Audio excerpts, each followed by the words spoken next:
Hi there, everybody. This is the Women's Eye Podcast, and I'm your host, Stacey Gualandi. So, you ready to build your money power? The Women's Eye is all about women supporting women and offering sound advice on how to react if you find yourself in financial hardship. And who doesn't from time to time, right? Well, this episode of our Building Money Power series is brought to you by CASCO Financial Group in Phoenix, Arizona. CASCO's president, Catherine Scrivano, started her business to help people create the financial strength to achieve their dreams. Hello, Catherine. It's great to be with you. Hi, Stacey. It's great seeing you. You too. Sorry, I'll get my tongue working here, but we're talking. A lot of times we deal, all of us deal with some sort of traumatic event, and there's no doubt likely a financial fallout that follows, but it's not something that you can really predict, and setbacks really can happen at any stage in your life. So do we all Mhm. prepare just in case something does happen? Well, ideally, I've been preaching the gospel of the emergency fund my entire career, but sometimes we can't fully prepare for things that come our way. You might lose your job unexpectedly. You might have to help parents or children in a way that you hadn't expected. There's always death and divorce or illness, so sometimes life just hands us real significant hardships that we are not adequately prepared for. And sometimes things, maybe maybe something's happening, but maybe you just don't have the tools to Sure. offset that, or you know, or maybe you're in denial. I don't know if that's something that comes a There's a part of whole it. lot of that that happens. Yeah. But we have found, we can all wish that we could time travel, go back and prepare for the unexpected or just things that inevitably happen. But what we really want to talk about is when, unfortunately, you're in that hardship position, uh, what does it take to recover and not make it worse? Very often, when we're in a tough spot, we take steps that only inevitably result in it ending up being harder. So we need to be a little bit pragmatic, a little bit strategic, and we just have some ideas about how you might be able to tackle this as we do every other thing that comes in life. Let's just get through it and come out stronger on the other side. Yeah. So, what are some of the traumatic events?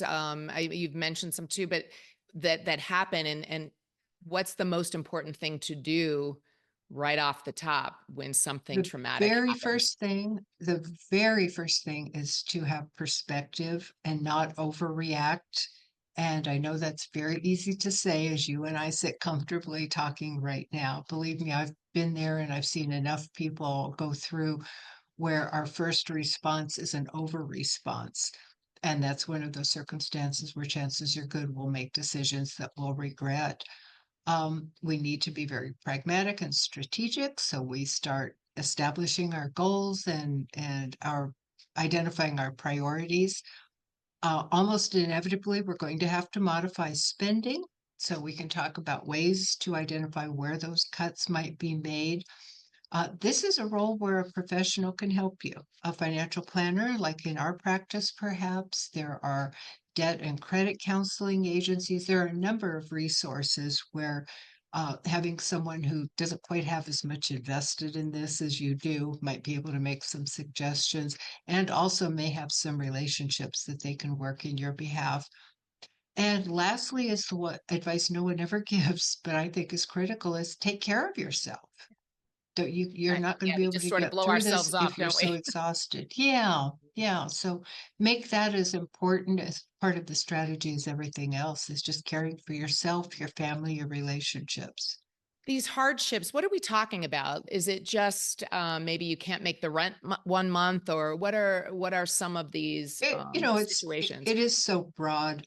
We're working with clients right now who were so very close to having the retirement of their dreams, but much of it was reliant on their current ability to earn and save.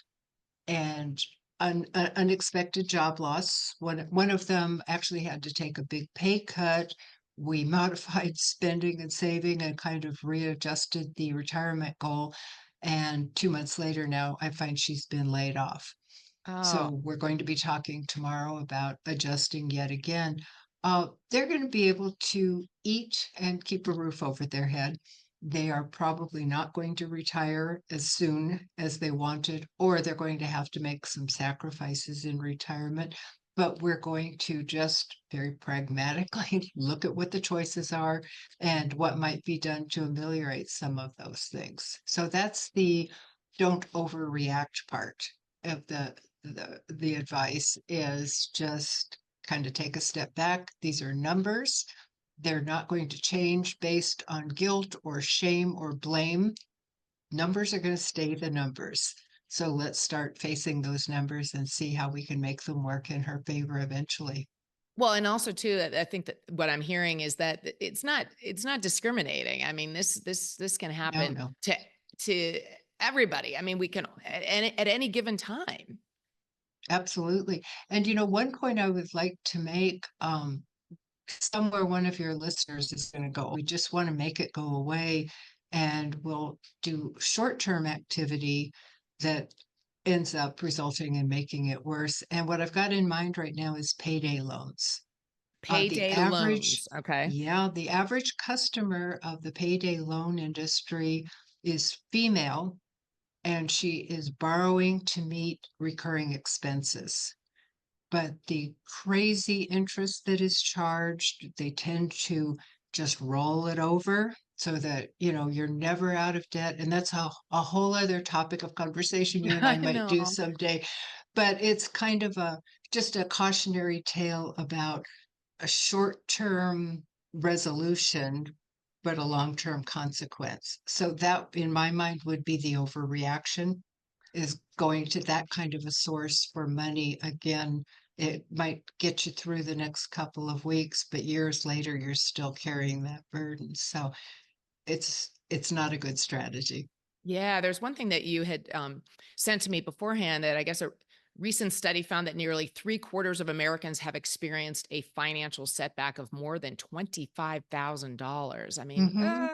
it's Yeah. yeah, and when we're sitting, going, cruising along, feeling pretty comfortable, that could just that can happen. Uh-huh. Yeah. Oh, Yeah. so But it's just, no, go ahead. yeah, no, I would just say, so yeah, when we hear that, so again, it's just we have to know that it can happen to anyone. So this isn't just for a certain particular group. This is for all, ages and all income levels too. And that's to my point about earlier about blame, blaming your partner, blaming yourself. That's not productive. If you are able to identify where mistakes were made or opportunities were missed so that you can learn from them and use them in the future, because again, most of these experiences are not one time. There's going to be something else that happens. Hopefully, it will not be as severe, and hopefully, it will be something that you can bounce quickly because of what you've learned in this experience. Yes. Now you outlined kind of an overview of these five keys to recovery. Obviously, the number one most important is the don't overreact. So I mean, I Mhm. can see why everyone just panics, but when you're establishing goals and you have to be patient. Don't you hate that? Because we're all impatient. I know I am. So with anything, when you're setting goals, whether it's, new exercise routine or something, but that's obviously a very key step. Mhm. You have to put it all in perspective and right in front of you, right? You have to There's be a smart. yep, then and SMART is the acronym. If you don't remember these, just Google SMART goals. I promise you will be there. SMART stands for specific, measurable, achievable, relevant or realistic, and time bound. So you want to set goals that meet all of those specific, measurable, achievable, relevant, or realistic, and time bound. If you can create a strategy and that's the goal at the end that meets that criteria, it is very likely that you're going to be able to achieve it rather than a goal, I'm going to be out of debt in 2 years. Okay, how are you going to do that? Yeah. You're not going to wait 24 months and go, what happened? I set a goal to be out of debt in 2 years and doggone it, I still owe people money. So being able to create the SMART goal strategy will help you take actionable steps, and it's a beautiful thing. Yeah. It's like really following a timeline, but you have to be disciplined Mhm. too. Yeah, That's a yeah, big, yeah. but that's the achievable. And I think of all the letters in the SMART goal, I think relevant and realistic is the most important one. It has to be meaningful to you. It has to be Mhm. something that you're doing that makes sense to you, not pleasing someone else. And again, is it realistic for you to be able to be out of debt in 2 years? Perhaps not. That would mean you'd be homebound all the time. And, 6 weeks into it, you go, nope, not doing that. And off you go. Yeah. Yeah. So maybe you extend that time period so that you can have a quality of life and still be able to set and meet a goal. Yeah. And of course, that be patient part is because this isn't something that can be rectified overnight. Yeah. I mean, you No, really do. yeah, generally financial hardships, in my definition, are quite devastating. They really make a difference in the quality of your life and your relationships. And we have to get out of denial. We Yeah. have to know that it's going to take some time. And we also have to be prepared that we probably won't come up with the exact perfect solution right out of the gate. You're probably going to have to fine tune some along the way. It could be that you end up with another hindrance that sets you back, or it could be that you end up with a windfall that allows you to move forward quickly. So your goals and your intentions and strategy for reaching them need to have some flexibility. That's great. Which then leads into maybe some of the things we've done in the past. Modify spending. I love that because Mhm. you are. I know that a big thing for you is no retail therapy. No Um, retail therapy. yeah, but just modify spending. So it's kind of changing. I guess just changing habits, or you just have to pull back. I think for most of us, it's identifying. We tend to spend what we spend when we spend it. A financial hardship may very well be the time where we have to take a really close look. And we like to categorize our spending in terms of needs, wants, and wishes. And going through your bank statements, your credit card statements, and really looking at how you spend your money and what is necessary. Food, shelter, those kinds of things. You're going to put that in the needs column. Things that you want to have happen, that might be the occasional night out or, family vacations, those kinds of things. It's probably not going to keep you alive one way or the other, whether you do or don't have them. But we need to work for more than just sustenance. So identify what those wants are. And then the wishes in the last column will be things that would be really, really nice to have once we get over this hurdle. And so the wishes, we push those to the side and then we start really evaluating the wants and see if those can be modified. Maybe the night out doesn't have to be at the fanciest restaurant, it can be a picnic. Just finding ways to fine tune that wants column. Even in the needs column, sometimes we can fine tune the way that we, set our thermostat. I'm here in Phoenix, so decisions throughout the Vegas. summertime. Yeah, in Yeah. Vegas as well. Yeah, our summertime utility bills can be pretty impactful. For your listeners who are on the East Coast, they are saying, what, summer's no big deal, but talk to me in the wintertime. So even in the needs column, sometimes there are things that we can control that our day to day awareness is not high. But when we've determined to get through this financial hardship with our dignity and our relationships intact, here's some opportunities. No, it's just great just listening to you because I'm envisioning like if I were in the office with you, um, it's helpful. You might feel helpless as a client because don't know how to do this on your own. So to talk with someone like yourself, Mhm. um, that would, I think people need to know it's okay to ask for help. It really Oh, is. absolutely. I mean, that's a Recognize, big key to this too, is that you need someone to sure. kind of guide you along because most likely you are still in that panic mode, you Yeah. know. Yeah, yeah, But going to a professional, and there are a variety of disciplines that might be appropriate, but realize they've heard it all. You don't need to explain it. You don't need to apologize for it. You certainly don't need to blame yourself or your spouse, back to all of those things. This is an issue for which there are trained professionals, and could be nonprofit credit counseling programs. Sometimes those folks can negotiate with creditors, get payments deferred so you can prioritize other things, interest rates lowered, loans rewritten, any number of things. Please note that I did say nonprofit credit counselors. Please don't go to these online, you know, there's a lot of bad actors in this space, and they take advantage of people who are very vulnerable. So you want to be sure that you're dealing with a credible organization.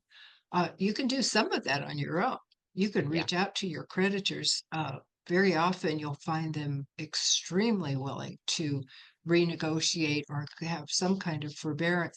They don't want you to file bankruptcy. yeah. They don't want to have to repossess vehicles and homes and things like that. So if very early on you show the initiative to talk to your creditors, say, I'm in this tough spot. These are the things that we're doing to work it out. Can you help us? Very likely they've got a program. It's going to require that you take on no new debt, which is very reasonable, but you may very well be able to get those monthly obligations a little more comfortable, perhaps pay them off a little over a longer period of time than you'd originally hoped, but nevertheless be able again to keep your dignity. Yeah, You've and got to be especially honest with them. That's the caveat right there. You need to be very exactly. honest, very clear. Very honest, but also be honest to yourself too. And this is very, anytime you're talking about money and financial situations, it's very stressful. So it's really, you cannot neglect your mental and your physical health and well-being. Mhm. Um, Uh-huh. that is the fifth key to all of this in terms Yeah. of recovery. And that's the one that, again, I feel like is often overlooked. Yeah. You've had something traumatic happen to you. You've gone through a very stressful experience. So find ways to take care of yourself. You you anticipated, because you know perfectly well. I say there's no such thing as retail therapy. Yeah. And I know, I could think of a specific client who, when stressed about money, always went shopping, always Ah, bought something for herself. And for the moment, you know what? She felt better. yeah. And then the bill came in the mail. But it just She felt compounds, stressed right? about Yeah. money, and guess where she'd go to the mall. So online shopping has made this so much easier to fall into. You can shop in your pajamas in the middle of the night if you wake up, worried about money. So make sure that that is just absolutely off the table. Find ways. Meditation is great. Exercise is great.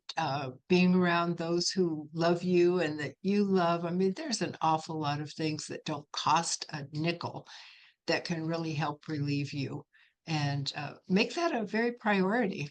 Yeah. Do you find just in your practice that you've had there are a lot of people that are in financial straits or yeah, I'm just wondering if how often do you Well, see something like this? the work that I do so often is, the folks that we're working with have resources, but inevitably, like the story that I was telling you, we've been Yeah. helping this couple plan for their retirement for a long time. Nobody saw this coming when Yeah. for her employment, and they have pretty much come very close to going through all of their emergency reserves. So we're going to have to drop back and come up with other ways. But again, we work with a lot of people who do live paycheck to paycheck, want a better life, want a longer term perspective, and we're there for them in the trenches, when they hit those inevitable hard spots too. We'll So think positive yes, thoughts for your client and yeah, everybody else. But well, but for all um, of us. exactly. And but But once again, if you find yourself dealing with some sort of a traumatic event that leads to a financial hardship, there are 5 keys to recovery. yes. Yeah, remember Uh, the first and the last one in my mind are the most important. Don't overreact because you're going to make terrible decisions, whether they're terrible financial decisions or terrible relationship decisions. You know, that blame is a very convenient thing, but it's not productive.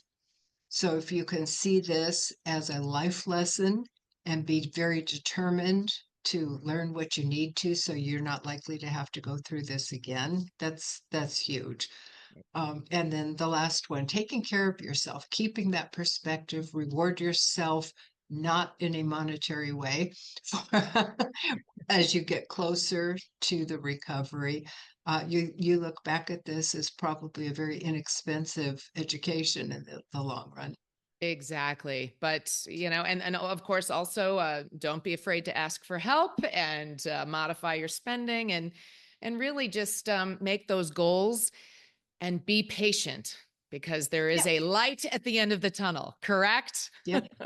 I know a woman who had a long recovery from an accident, a physical recovery, and her doctor told her she was going to have to be patient. And she said her daily prayer was, God, give me patience and give it to me now. And I understand Oh, I exactly love how that that. I've feels. never, it's great. Guess what I'm going to be writing down and hanging on my Yeah, refrigerator. we can So embroider that and put that on throw pillows, I think. I love it. So, well, Catherine, thank you so much for once again enlightening us and really offering a very positive way to help people deal with traumatic events and dealing with any kind of financial hardships. So it's so tough I can't even say it. So, but thank you. I really appreciate it. Oh, And happy to be here, Stacey. Thank you. you got it. So for more financial facts and to find out more about Catherine, just go to thewomenseye.com. We have a couple of books there as well, 20 Women Changemakers. You can buy this book at changemakersbook.com and 20 Women Storytellers at womenstorytellers.com. Don't forget to subscribe to our newsletter and our YouTube channel. And again, thank you, Catherine. Your 5 keys to recovery in the event of financial hardship. Very useful information. So we thank Good. you. And to all of you for tuning into the Women's Eye podcast. Keep building your money power. I'm Stacey Gualandi. Remember, it's the world as we see it.